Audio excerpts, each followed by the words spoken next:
Hi guys and welcome to this review of the Razer Blackwidow, not the Razer Blackwidow Stealth or the Razer Blackwidow Ultimate Edition. The first thing I wanted to mention is obviously the mechanical keys. This is probably the most well-known mechanical keyboard out there. Anyone that knows not very much about mechanical keyboards would probably know this still. It is the Blackwidow, the normal one, which means it has Cherry MX Blues, which means that they travel halfway, they actuate and they feed that information to the computer before they've reached the bottom. That means there's some play in the bottom without any kind of actuation there. It moves up and down quite a lot, so you don't really know exactly when it's high enough that it's ready to press it again. That's not going to be much benefit getting rid of that problem to most people, because they do come back very quickly, which they say, Razer say, there is a rapid response.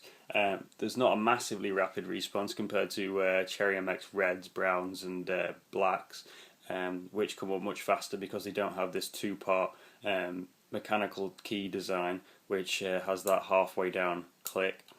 They also have a really loud clicking noise which can get quite irritating, especially for people listening to your microphone, say on Skype or something where you're playing a game. Even on a headset and stuff, you can still pick up this very loud clicking noise, which you can hear right now. The Stealth Edition has Cherry MX Browns, which I think I'd have preferred, but it wasn't out, as I said, when I ordered this keyboard. I'll post a link to an article defining the differences between them in the description. But anyway, the MX Browns are quieter and they don't have this two-part halfway down actuation. So it has got a braided cable. Braided cables are great, I like them. And this is a very thick one. It's not very flexible, but it doesn't really matter because it's a keyboard. Maybe it's not the best to use on a mouse like they do on the Imperator, although this one's more flexible. But yeah, a lot of expert mechanical keyboards just have a normal cable because there's not much benefit. It's more for looks and stuff. Especially considering they fray a bit and don't look exactly great if you don't look after them. One thing I don't like, which is very small, is the fact that this part here is really not flexible. I don't know why, but obviously you can see that it's not flexing with the cord, and it's also made my cord a bit bent right there. So that's not great for strain relief, and it's also pretty tacky feeling. It's not rubber or anything.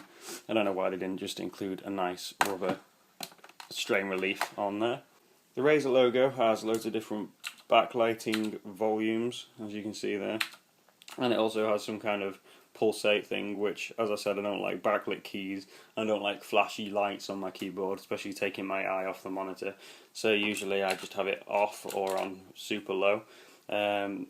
So it's great that you can choose these different the different things using the FN and F12 button. The FN and F11 lights up over here, if you can see that. There's a gaming light over there, which literally all it does is stop you from being able to press the Windows key in a game, which, to be honest, is quite good.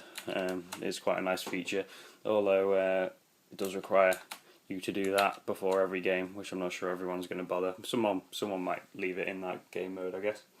But that is literally the only thing it does. Some people think it does stop you from using Alt-Tab and increases the response of the keyboard. It doesn't do any of that. It just literally turns the Windows key on and off. Apparently, according to Razer, this has 1000 Hz polling time, which would work out to be a 1 millisecond response time on the key press, which is great. It uses a USB interface instead of a PS2 one. I'll just get the cord out the back. There it is. It's a gold-plated connection, which is great because it's more malleable, so it always has better contact. But I mean, I don't think I've ever had any problems with the USB cable not having decent enough contact to work properly. But it is gold-plated. That's a good thing, I guess. But the fact that it is USB means that you can't press all the keys down at the same time. So the PS2 keyboard, or one with an adapter, which could have been included in the box quite easily, if they had a PS2 adapter, you could press all of the keys down on your keyboard at the same time.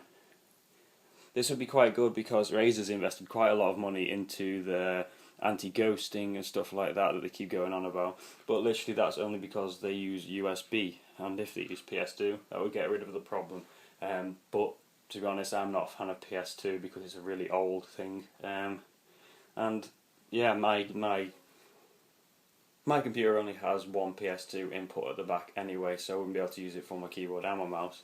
Although it's nice to keep them there for experts using the keyboards for pressing a hell of a lot of keys. That's 6 plus 2, which is 6 normal keys plus 2 Control or Alt or Shift or Tab, stuff like that, I think. So yeah, if you press more than 6 keys plus Control and Alt at the same time, then it's gonna be really useful to you having a PS2 connector. But otherwise, for the main general public, a USB connector is just fine. And let's be honest, Razer don't exactly make super high-end gaming gear. Really, it's good stuff, but it's not professional grade, competitive level stuff.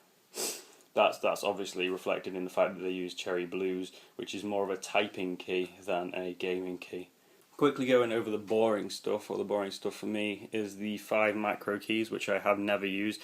They allow you to program them by pressing FN Alt GR, which lights up the macro recording button, here and here, which lets you record any macro you want, and then press the macro key and it will save it to that key, which is really nice on the fly macro recording. The keyboard weighs 1.4 kilograms, which is hefty to say the least. But I mean, I'm not going to be moving my keyboard around very much, so that's not become a problem at all as of yet. It does have feet on the bottom to change the height of the keyboard when they're both out. It doesn't provide as much grip, makes it wobble around a little, although it's not unstable or anything. I just prefer to use it like that, as the shape of the keyboard anyway is a wedge shape, so I think it's perfect like that, but it's always going to be comfortable for you if you alter it to the right specifications for your hands. Another feature of this keyboard is the play, pause, stop, backwards, forwards buttons, volume control here, stuff like that, which is on all of these keys except for F4, which allows you to use FN, play, pause, to start playing and pausing your audio, which works okay sometimes, but Windows isn't exactly the best for listening to you, let's say, while you're doing something else. So sometimes they just don't work. So most of the time I find myself tabbing out and pressing play and pause anyway, instead of trying to use this, which is probably going to either work or not work, depending on what Windows feels like doing. So after using a MacBook for quite a long time, the play and pause F buttons at the top used to always work and used to always be nice and easy, and I never used to have to use the FN. Which was great. However, now going to this keyboard, having to go FN, F5, I mean, FN to F1 is quite a long distance. It's not like you can do it with one hand very easily. It would probably make more sense to shift them up a little bit and use FN, F10 to all that, but that would make it a bit less logical, I guess. Alright then, thanks a lot for watching. This has been a review of the Razer Blackwidow. I'll leave you a link to my unboxing video, and I'll put a link in the description to that description of the Cherry MX brown, blue and all different keys. Thanks a lot for watching. Please subscribe and like the video.